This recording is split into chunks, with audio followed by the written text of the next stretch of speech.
ഉണ്ടായി. എന്നാൽ അത് നാമാവശേഷമാക്കുവാൻ കഴിയാതെ ആമേൻ ഏകദേശം 40-ൽ പരം രാജ്യങ്ങളിൽ നിന്നുള്ള പുരാവസ്തു ഗവേഷകരും ശാസ്ത്രജ്ഞന്മാരും ഇത് നേരിട്ട് കണ്ട് നോഹയുടെ പെട്ടകമാണെന്ന് വ്യക്തമായി വേദപുസ്തകത്തിന്റെ വെളിച്ചത്തിൽ വിലയിരുത്തുവാനിടയായി തീർന്നു. പ്രിയമുള്ളവരെ, നിങ്ങൾക്കറിയാമോ 1987 ഒക്ടോബർ 11-ാം തീയതി നമ്മുടെ മനോരമയുടെ സൺഡേ സപ്ലിമെന്റിൽ ഇങ്ങനെ ഒരു വാർത്ത കാണുവാനിടയായി. നോഹയുടെ പെട്ടകം കണ്ടെത്തുന്നു എന്ന് പറഞ്ഞുകൊണ്ട് ആ പെട്ടകത്തിന്റെ ഒരു ഭാഗം ഫോട്ടോ സഹിതം അതേ മനോരമയുടെ സൺഡേ സപ്ലിമെന്റിൽ വാർത്തയായി കടന്നു വരുവാനിടയായി തീർന്നിട്ടുണ്ട്. ഇതിന്റെ സത്യം എന്താണ്? വേദപുസ്തകം പറയുന്ന ചരിത്ര സംഭവം ലോകത്തിൽ നടന്നതാണ്. നോഹയുടെ പെട്ടകം അത് പണിയപ്പെട്ടതാണ്. ഒരു ജലപ്രളയം ഉണ്ടായിട്ടുണ്ട് എന്നുള്ള സത്യം അതേ ലോകത്തിൽ തെളിയിക്കപ്പെടുവാനിടയായി തീർന്നു. ഇന്ന് പകലിൽ എന്നെ കേൾക്കുന്ന പ്രിയ സ്നേഹിത സഹോദരി മാതാവ്, അത് ഈ സത്യങ്ങളെ എന്തുകൊണ്ടാണ് ആമേൻ ഇന്ന് പകൽക്കാല ഉപദേശിമാരായ ഞങ്ങൾ അതേ സ്വത്രം വേദപുസ്തകത്തിന്റെ വെളിച്ചത്തിൽ തെളിയിച്ചത് എന്തിനാണെന്ന് ചോദിച്ചാൽ, വിശുദ്ധ വേദപുസ്തകം സത്യമാണെന്നും അതിൽ പറയുന്ന ചരിത്ര സംഭവങ്ങൾ ആർക്കും നിഷേധിക്കുവാൻ കഴിയാത്ത പരമസത്യമാണെന്നും ലോകം അറിയണം. അറിഞ്ഞാൽ എന്താണ് ഗുണം? ഈ വിശുദ്ധ വേദപുസ്തകം വെളിപ്പെടുത്തുന്ന മനുഷ്യനോടുള്ള ബന്ധത്തിൽ വെളിപ്പെടുന്ന അനേക സത്യങ്ങളുണ്ട്.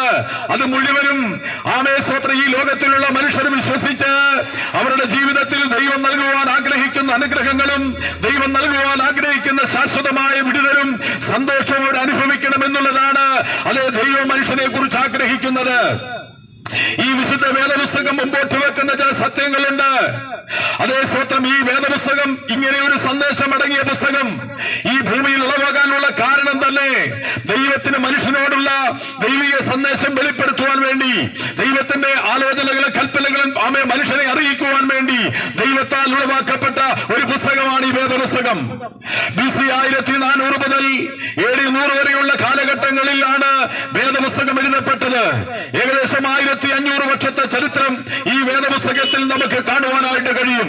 1500 വർഷങ്ങൾ കൊണ്ടാണ് ഈ പുസ്തകം എഴുതപ്പെടുവാനിടയായി തീർന്നത്. മനുഷ്യന്റെ ഉത്ഭവം മുതൽ മനുഷ്യൻ ഇനി സംഭവിക്കാൻ, ഭാവിയിൽ സംഭവിക്കാൻ പോകുന്ന കാര്യങ്ങൾ, ഈ ഭൂമിക്ക് എന്ത് സംഭവിക്കും, ഈ ആകാശത്തിന് എന്ത് സംഭവിക്കും എന്നുള്ള വിഷയങ്ങളെ കുറിച്ച് ഭാവി സംഭവങ്ങൾ വ്യക്തമായി വെളിപ്പെടുത്തുന്ന ഒരു പുസ്തകമായി ഈ വേദപുസ്തകത്തെ നമുക്ക് കാണുവാൻ കഴിയും. വേദപുസ്തകം സത്യമാണെന്നുള്ളതിന് അടിവരയിടുന്ന അനേക തെളിവുകൾ ഇനിയും നമുക്ക് കാണുവാൻ കഴിയുന്നുണ്ട്. എന്തുകൊണ്ടാണ് സുവിശേഷം ലോകത്തിൽ അതേ സ്വത്രം പ്രചരിപ്പിക്കപ്പെടുന്നത് എന്തുകൊണ്ടാണെന്ന് ചോദിച്ചാൽ, ഇന്ന് മനുഷ്യവർഗം മുഴുവനും അവ അനുഭവിക്കുന്ന ദുരന്തത്തിന്റെ കാരണവും മാത്രമല്ല ഇനി ഭാവിയിൽ മനുഷ്യന് സംഭവിക്കാൻ പോകുന്ന വലിയ ദുരന്തവും അമേ സ്വത്രം ഈ പുസ്തകം വെളിപ്പെടുത്തുന്നു.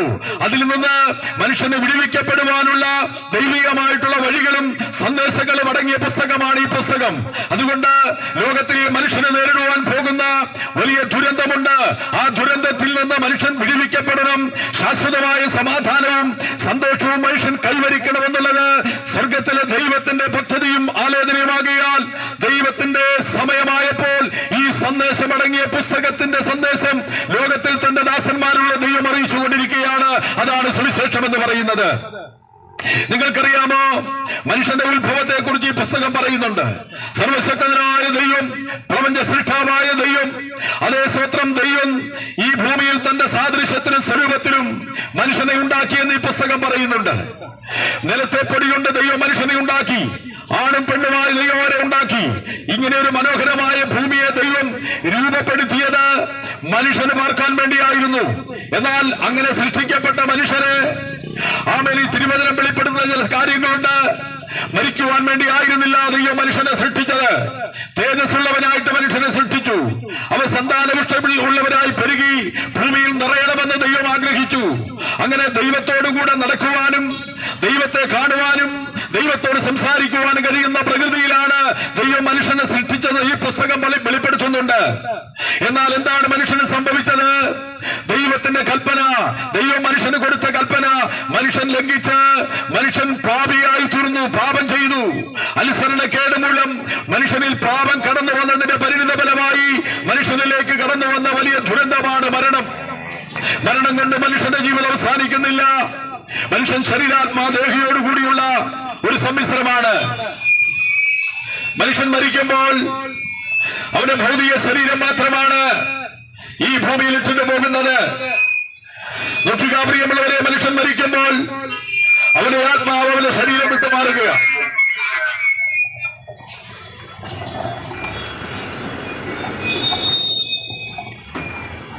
ഈ പുസ്തകം വെളിപ്പെടുത്തുന്നു മനുഷ്യന്റെ ആത്മാവിന് മരണമില്ല. മനുഷ്യന്റെ ആത്മാവ് മനുഷ്യന്റെ ശരീരം വിട്ടുപോയാൽ എവിടെ? വേദപുസ്തകം വെളിപ്പെടുത്തുന്ന സത്യം ഇതാണ്: പാപം പരിഹരിക്കപ്പെടാതെ പാപത്തിൽ മരിക്കുന്ന ഒരു മനുഷ്യൻ നിത്യനരകത്തിലേക്ക് അവന്റെ ആത്മാവ് പോകുന്നു. ഇതാണ് ഈ പുസ്തകം വെളിപ്പെടുത്തുന്ന സത്യം.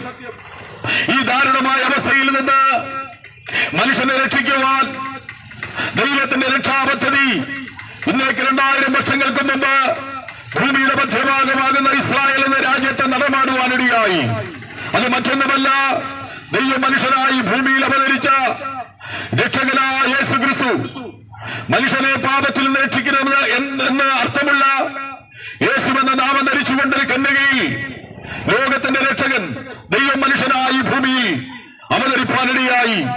33 വർഷക്കാലം ഈ ഭൂമിയിൽ ജീവിച്ച് പാലസ്തീന്റെ അങ്ങോളം ഇങ്ങോളം സഞ്ചരിച്ച് രോഗികളെ സൗഖ്യമാക്കി, ഭൂതങ്ങളെ പുറത്താക്കി, മരിച്ചവരെ ഉയർത്തെഴുന്നേൽപ്പിച്ചു, പ്രകൃതി ശക്തികളുടെ മേൽ തന്റെ അധികാരം വെളിപ്പെടുത്തി എല്ലാവർക്കും എല്ലാമായി തീർന്ന ലോകത്തിന്റെ രക്ഷകൻ.